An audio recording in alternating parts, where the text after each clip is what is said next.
პირფიშკო, ჩემთვის ასე მქონდა და იმას მე გამოვიდი. მე ვთქვი, მეუბნები რომ შემახვედრით მარკას. და ეს არის დოკუმენტი, რომლის ტექნოკომი და აი ეს დოკუმენტი ამტკიცებს ამას. რაც საინტერესოა, შეპესი არენას 50%-ის მფლობელი არის ოლეგ შლეპანოვი, ანუ ეს არ არის ერთადერთი ბიზნესი საქართველოში, მას აქვს ასევე სხვადასხვა ბიზნესები და საინტერესოა ყოველივეს, ანუ რატომ უწყობენ ეს ყოველ მხრივ საქართველოს ხელისუფლება რუსული ბიზნესის საქართველოს განვითარებას და ვფიქრობ, რომ ეს არის ერთ-ერთი მაგალითი იმისა, რომ საქართველოს არასწორი ვიზია აქვს აღებული და არასწორი პოლიტიკური კურსით მიდიოდა. ბატონი ჯემალი 80-იანი წლებიდან საქართველოს პატრიოტი არის, ძალიან გულშემატკივრობს იმ ყველა მოვლენას და გულისტკივა აფხაზეთზე, სამაჩაბლოზე, ყველა ამ პერიპეტიებში ჩართული არის და აქვს ხელმძღვანელები, ვინც არის ამ ფილმის ხელმძღვანელები, ადგილობრივები დამოკიდებულები არიან რუსზე, ოლეგ შლეპანოვზე, რომელიც მართავს ამ ფირმას და ეს ფული მიედინება რუსეთისკენ ისე. მე ვფიქრობ, რომ ყველა ქუთაისების, არც ერთი ქუთაისებისთვის და ზოგადად ყველას თავისი არჩევანის თავისუფლება მივანიჭოთ, არ არის სასურველი, რომ ისედაც გაღატაკებული საქართველოსთან თანხები წავიდეს რუსეთში. მოთხოვა მოხსნა და მეორე შემთხვევა ეს. მეტი შემთხვევა მე არ მქონია, ყველა მეუბნებოდა ჯიგარი ხარ, მაგარი ხარ, რუსები თვითონ მეუბნებოდნენ, პირველზე მქონდა შესწავლილი და დაწერილი, იქ ორი კუი იყო დასაწერილი და ერთი კუი ეწეროდა რუსმანს და это у тебя неправильно написано сило.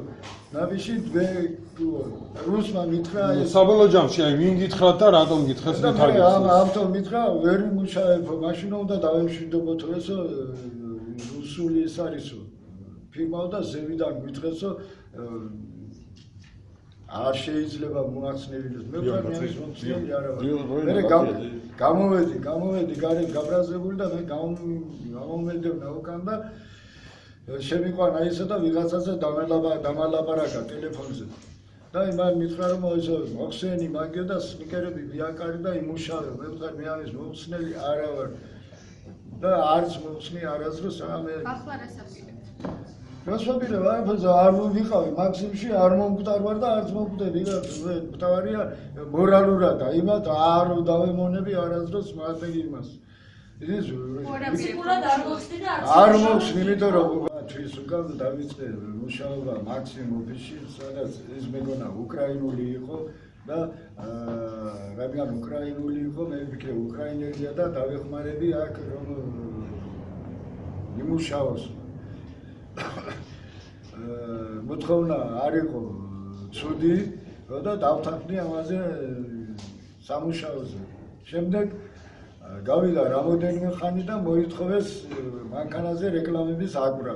მე მანქანაზე რეკლამა არ ავაგარი, იმიტომ რომ ეს იყო ჩემი საკუთრება და ისა მე ჩემს საკუთრებას არავის არ ქონდა იმის უფლება რომ გამეკრა, იმიტომ რომ მანქანაზე როცა მუშაობ, როცა არ მუშაობ, მაშინ ჩემს საქმეებზე დავდივარ და არ მინდოდა ამით ის მიმასკნა. შემდეგ ამის გულისათვის ბლოკავდნენ, არ მაძლევდნენ შეკვეთას, აძლევდნენ შეკვეთას იმათ, ვისაც ჰქონდა ის და ამით ხდებოდა ჯერ ერთი დისკრიმინაცია ჩემი. იმიტომ რომ სხვებს აძლევდნენ და მე არ მაძლევდნენ და მაიძულებდა რომ გამეკეთებია ზედ რეკლამები. ერთ დღეს გუშინ წინ მივედი ფული ჩასარიცხად ოფისში და მენეჯერი მეუბნება ჯებალო შეთან სალაპარაკო მოხდა. ვთქვი რა ხდება და მე მეგონა აი რეკლამის გლობისთვის იმაში ვეთქვა. უკან რო გიწერიაო ის უნდა მოხსნაო. ვთქვი რა ასყვია